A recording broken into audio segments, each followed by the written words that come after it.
O Mercado Livre não é um e-commerce. Se você acha que o Mercado Livre compete só porque ele ganha no frete, você está vendo só a vitrine da coisa. Enquanto o Brasil virou um país onde só o banco ganha, o Mercado Livre virou o shopping, a rua, o banco, a transportadora, é tudo num lugar só. O que o Mercado Livre construiu no Brasil é um sistema econômico completo. E quando eu digo sistema, é sistema mesmo, tá? É dinheiro, crédito, logística, dados, consumo, recorrência. Enquanto a maior parte das empresas no varejo brigam por margem, sabe, aquela margem apertada, o Mercado Livre ele mudou a pergunta do varejo tradicional. Ele não fica perguntando, olha, quanto é que eu ganho por venda, como é que eu posso melhorar minha margem na venda. Não. Na verdade, ele pergunta, quanto que da vida financeira deste usuário passa por mim? É por isso que eu posso dizer sem exagero. O Mercado Livre hackeou o capitalismo brasileiro. Nesse vídeo eu vou te explicar duas coisas. Primeiro, por que o Mercado Livre conseguiu dominar a América Latina enquanto gigantes globais patinaram aqui? E segundo, como que ele construiu um ecossistema que tira poder dos bancos num país onde o banco sempre ganha? O Mercado Livre ele nasceu em 1999. América Latina, internet lenta, pagamento ruim, logística praticamente inexistente, uma desconfiança total do consumidor naquela época. Enquanto as gigantes americanas nasceram num ambiente estruturado. Cara, o Mercado Livre ele nasceu no meio do caos. E eu particularmente amo isso. Tá? Porque isso molda o caráter da empresa desde o início. Você pode reparar, as empresas que nasceram no meio do caos, elas são forjadas com muito mais afinco, elas são forjadas de uma forma mais inteligente e elas costumam sobreviver mais. E é por isso que existe aquela frase de que ferro é moldado no fogo, né? Porque de fato, você começar no meio do caos tem suas desvantagens, obviamente, mas em contrapartida você acelera o seu processo de aprendizagem. E quem nasce no caos, do ponto de vista de gestão de negócios, não vai aprender primeiro marketing, propagar marca, né, tração, não. Vai aprender sobrevivência, operação, eficiência e controle. E durante a bolha.com, naquela época, muitas empresas cresceram baseado em narrativa, em marca, em marketing, né, em posicionamento, no que queriam ser nessa época de internet, né, quando estava todo mundo descobrindo a internet ainda. Só que nessa época o Mercado Livre ele não cresceu dessa forma. Pelo fato do ambiente dele ser difícil e estar no meio do caos, ele cresceu baseado em caixa, custo baixo e uma operação eficiente. Esses eram os desafios do Mercado Livre no início da trajetória deles. O que fez eles criar uma cultura interna completamente diferente do resto das empresas da mesma época. Menos glamour, mais processo. Menos promessa, mais execução. E este DNA explica por que mesmo hoje o Mercado Livre ainda prioriza infraestrutura ao invés de estética. Isso ainda está no DNA da marca deles. E o primeiro grande hack do Mercado Livre não foi nem frete nem preço, como todo mundo acha. Foi confiança. Num país onde comprar online era sinônimo de risco, o Mercado Livre criou algo revolucionário. Um sistema de reputação que realmente funciona. E funciona até hoje, tá? Ou seja, o vendedor não vende só o produto. Ele vende o histórico dele, o nome dele junto. E se o cara falha, ele perde a venda. E se ele continua falhando, ele perde a oportunidade de futuro dentro da plataforma. Isso mudou completamente o incentivo econômico da época, tá? Porque no varejo tradicional, isso ainda é assim até hoje, né? O maior vendedor, ele some e ele reaparece em outro lugar. Se o cara aplicou um golpe em ti hoje, ele pode sumir e amanhã ele vai aparecer em outro lugar.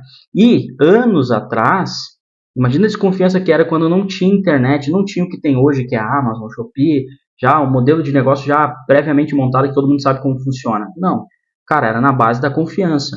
Aí vem o Mercado Livre e criou todo um ecossistema. Se o vendedor deixou de te entregar o produto, ele internamente era responsável por fazer a cobrança do vendedor e garantir a entrega de fato, ou propriamente dito, o estorno, né, da transação se precisasse, porque ele prezava pelo cliente, ele assumia esse risco.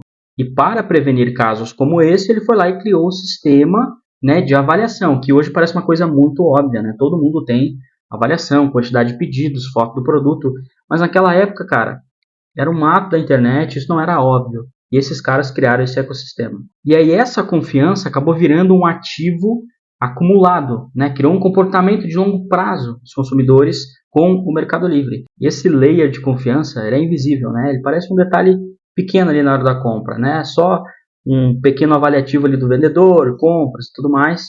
Mas na verdade, cara, ele é o alicerce de tudo que veio depois, porque isso aí foi o que fomentou o público a usar o Mercado Livre de fato. Então, foi um grande acerto. Uma coisa simples que gerou um baita de um resultado e acabou criando, né, de certa forma, um modelo para o mercado, para as demais empresas também. Agora tem um ponto importante sobre o modelo do Mercado Livre, já que a gente falou em DNA, que muita gente ignora, mas eu preciso falar, porque senão, para mim, do ponto de vista de gestão de negócio, não faz sentido te apresentar essa análise. O Mercado Livre, cara, ele entende e aprendeu a entender de América Latina mais e melhor do que qualquer outra empresa global. Eles entenderam muito rápido que aqui não tem logística perfeita, não tem endereço padronizado, bonitinho, que nem nos Estados Unidos, em países desenvolvidos, e também que não tem custo baixo. É muito difícil você trabalhar com custo baixo justamente por conta desses fatores. E, a grosso modo, é exatamente por isso que o Mercado Livre construiu um bom resultado. Porque enquanto players globais tentavam importar um modelo americano, né, um copia e cola, o Mercado Livre ele construiu soluções locais. E isso aqui me encanta, porque eles não tentaram criar uma inovação. Né? Não, eles não chegaram para cá, eu vou inovar, vou criar tendência, não. Não, pelo contrário, eles entenderam como funciona e falaram, cara, não tem como a gente ficar inovando aqui e criar tendência, a gente precisa preencher as lacunas de como o povo aqui já roda. E o que eles fizeram? Né? Olharam o processo, olharam a logística, como eu disse, faz parte do DNA deles, criaram centros de distribuição próprios, foi uma coisa disruptiva aqui, né, na América Latina, criaram rotas adaptadas e automaticamente trouxeram o estoque mais para perto do consumidor. Isso fez total diferença. Hoje o Mercado Livre ele entrega em capitais basicamente no mesmo dia, né, até em metrópoles. Então é um SLA de entrega muito rápido mesmo. Diferente de outras empresas que tentaram comprar o modelo, né? Você vê que, por exemplo, o Walmart quando veio para o Brasil, nas lojas tinha até coisa de neve, cara, coisa de esporte na neve. Você, pô, passou na cabeça dos caras, né? A gente não consegue entender. Mas o Mercado Livre não, ele aprendeu a entender isso, ele entende, acho que por ter sido fundado na América Latina, né, na Argentina, com o nome Mercado Libre, eles tiveram essa facilidade de entender e, obviamente, esse DNA pelo qual eles foram construídos também aceleraram isso, como eu já te expliquei. Por isso que é importante você ter um DNA de empresa, uma cultura forte, né, enraizada, e você não abrir mão disso, porque é isso que faz a sua empresa reagir aos problemas externos do mercado ao seu redor. A gente já falou disso diversas vezes aqui nesse canal. E aí o que isso transformou?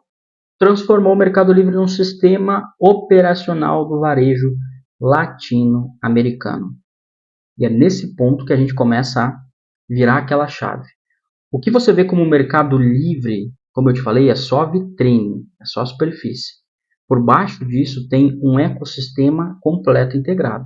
O marketplace, que é o modelo que eles vendem de fato, gera tráfego. Você enxerga só a compra caindo, mas no final das contas é tráfego, é transação com informações de cliente. Tráfego gera dados. Dados vão melhorar o quê? Logística, que melhora a experiência e que gera recorrência. E falando assim, parece muito simples. Só que no meio de todo o ecossistema é que está o diferencial do Mercado Livre. O dinheiro. Nesse ponto que a gente vai entender a parte mais relevante desse vídeo. Como o Mercado Livre hackeou o capitalismo brasileiro. Tem muito insight para você aqui. Rapidamente, dá uma conferida aqui embaixo, vê se você está inscrito no canal, porque eu faço esse tipo de análise todo dia.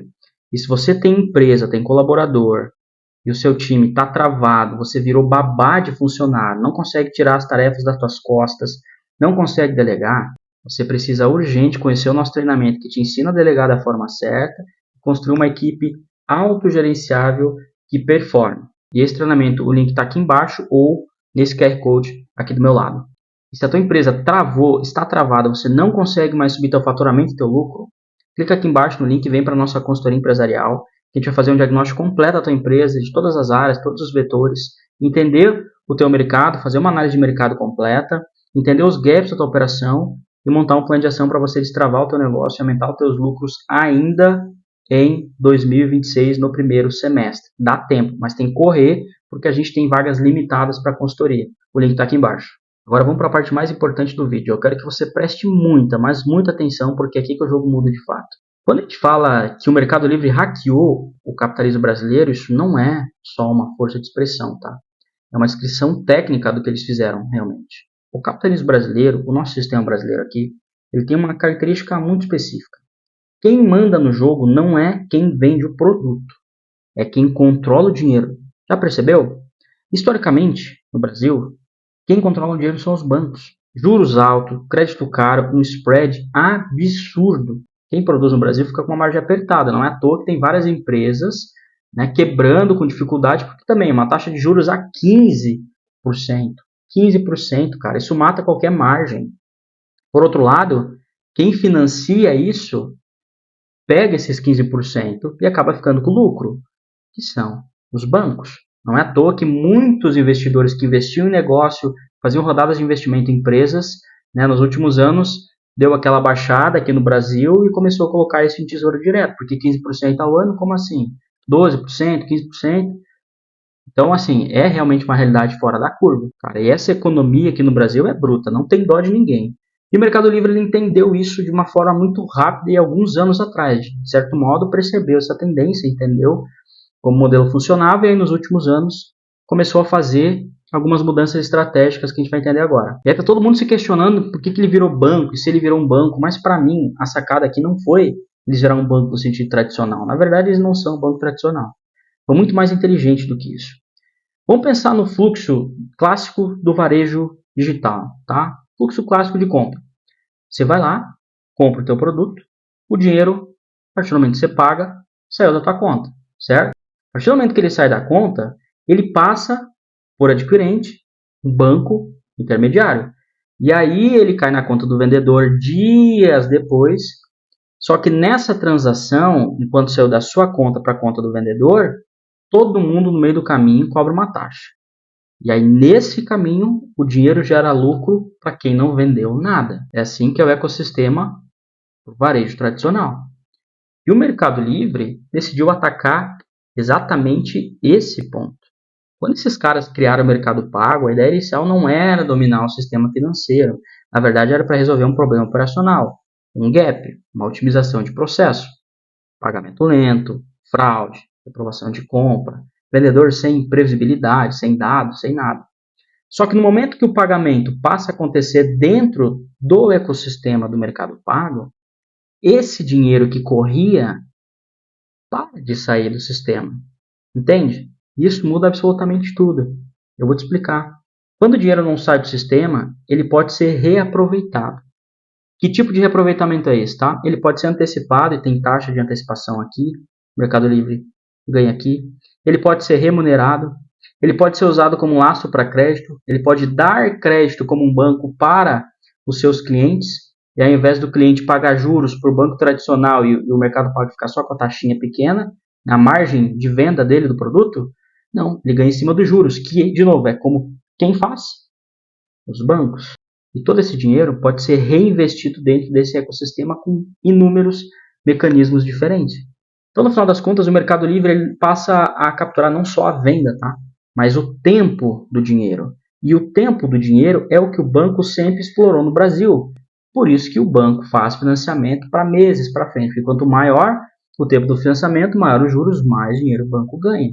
Sempre em longo prazo. E aqui está o REC-chave. O Mercado Livre ele não tentou competir com o banco oferecendo uma agência bonita, um gerente lá disponível. Não, ele fez algo, na minha visão, muito mais poderoso. Ele colocou o banco no meio de uma transação que já acontecia. Esse ecossistema já estava ali, já tinha transações. Ele só foi lá e plugou o seu sistema novo.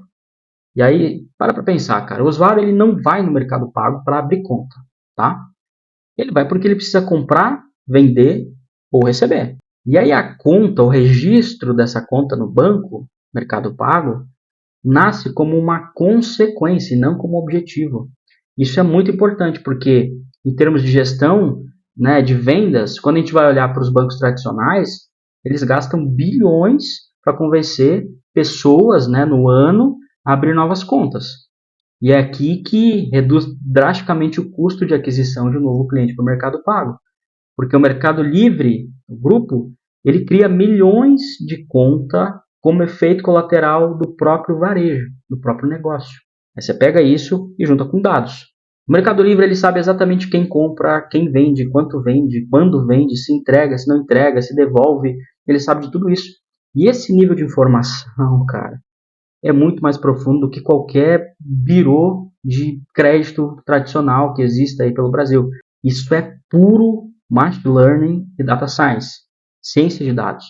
Então, quando o Mercado Livre ele oferece crédito a uma pessoa, ele não está chutando, ele está calculando. E aí isso explica por que o crédito dentro do ecossistema tende a ser mais eficiente. Ele tem uma taxa de inadimplência mais baixa do que outros bancos. Lembra que eu te comentei das transações? Tudo que eles têm é dados, muitos dados. E esses dados são insights e outputs de ações que eles podem fazer. Então é menos inadimplência, mais previsibilidade, mais margem no meio de tudo isso. Só que eu estou te falando que essa análise aqui ela é muito estratégica. Eu estou para te dizer que esse não é o único hack importante do sistema que eles fazem. Não, tem mais um. No varejo tradicional, quando você cresce, né, você fala que você está crescendo, sua empresa de varejo está crescendo, isso significa que você está vendendo mais produto. Só que vender mais produto exige o quê? Mais estoque, mais logística, consequentemente, mais custo. Toda a cadeia de valor do varejo. No sistema financeiro, e um banco, no sistema financeiro, de fato, quando você fala em crescer, significa que você vai escalar o seu software, né, suas contas, número de usuários e seu capital. Tá? E uma vez construída a infraestrutura de um software, o custo marginal cai abruptamente. Quanto mais você cresce, mais cai o teu custo marginal, porque, em tese, a estrutura de um software ela foi feita para ter um custo muito parecido. Então, você consegue aumentar seu faturamento, mantendo o mesmo custo, o que a gente chama hoje em dia de escala. Diferente do varejo, que quanto você cresce, mais vende, o custo acompanha e a margem continua comprimida. Então, o Mercado Livre, neste contexto, passa a operar em dois eixos ao mesmo tempo. Desse lado aqui, você tem o Marketplace, que gera venda, aquela margem original do varejo, que todo mundo acha que é só isso, só que de tabela gera volume, tráfego e dados. E essa ponta aqui alimenta esse outro eixo, que é o financeiro, que vai capturar ainda mais margem, recorrência de clientes nas contas bancárias e previsibilidade. E, obviamente, não preciso nem te dizer que isso aqui é o oposto do modelo brasileiro de operar. Aqui no Brasil, as empresas elas basicamente sobrevivem exprimidas com uma margem pequena, enquanto que o sistema financeiro do banco captura esse valor. E o Mercado Livre ele inverteu essa ordem. Ele usa o varejo para alimentar um sistema financeiro e usa o sistema financeiro para sustentar o varejo. É um loop fechado e eterno, um ciclo vicioso. E por isso que a palavra correta não é empresa do Mercado Livre. É uma infraestrutura econômica. Não é à toa que eles ainda continuam crescendo. Para mim, o Mercado Livre fez o que toda empresa deveria fazer. É uma das coisas que a gente recomenda nas nossas consultorias até. Aprender a jogar o jogo do Brasil. Tanto de tributação, quanto de sistema financeiro, quanto operacional. Eu acho que eles dominaram aí esses 3 pontos. Óbvio que eles estão crescendo, vão ainda galgar muitos resultados, e eles optaram por crescer, né, horizontalmente também, criar novos negócios e verticalizar de uma forma que os seus vetores sejam horizontais, né, vários negócios juntos crescendo ao mesmo tempo. Ok, por enquanto está funcionando, e eu acho que eles conseguem abocanhar aí mais tipos de mercado. E esse para mim é um baita de um case de gestão de negócio. Agora, tem uma coisa acontecendo no mundo que você precisa acompanhar, que é esse vídeo aqui. Tá? Eu explico detalhadamente aqui por que a empresa, a nova empresa do Elon Musk, pode transformar o rumo da humanidade e resolver um problema que a gente está esperando ser resolvido há muito tempo. Até o próximo vídeo.